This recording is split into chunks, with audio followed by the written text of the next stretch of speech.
Bank में rail की जानिब से आज बडगाम के नादिगाम इलाके में नया रेलवे हॉल्ट स्टेशन का इफ्तिताह किया गया। स्टेशन का इफ्तिताह चीफ एरिया मैनेजर रेलवे और डीडीसी चेयरमैन बडगाम ने किया।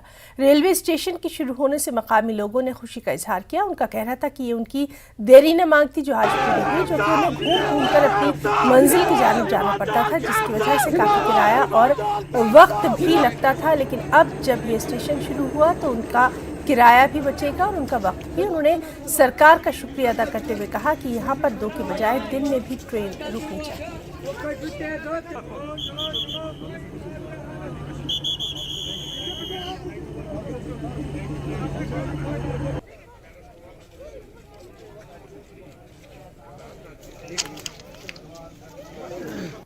सालों साल पुरानी की डिमांड थी, हमारे गांव की नहीं बल्कि तकरीबन 35 मतलब गाँव इससे मुंसलिक थे।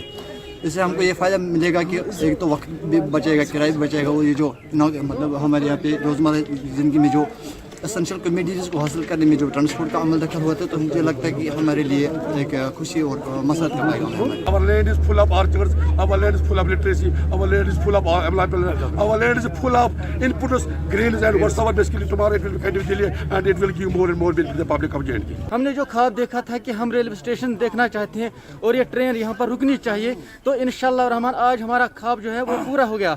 हम इसके लिए गवर्नमेंट का बहुत ही शुक्रगुजार। मजीद चाहते हैं कि ये जो रेल गवर्नमेंट ने ऐलान किया है कि ये यहाँ पर 1 बार रुके या 2 बार रुकेगी, सुबह और शाम को। हम चाहते हैं कि दिन में भी 1-2 बार रुकनी चाहिए। मसला अपने गाँव और अपने हाथों से हल किया, ये मेरा नारा है एज ए चेयरमैन कि हमें अल्लाह करे कि अपने हाथों से अपने बडगाम को आबाद करने की तौफीक अता करे। मजदूर कश आदमी जो रुफगरी का काम करता है, जो मजदूरी का काम करता है, यहाँ ये अल्लाह का वही है। यहाँ ज्यादा बेचारे मुश्किल से अपने हाथ की मुश्किल से सुई से कमाते हैं। अगर इनको हम 60 रुपए के बजाय 50 रुपए के बजाय 5 रुपए पर वहां पहुंचा सकते हैं, जहां ये 60 के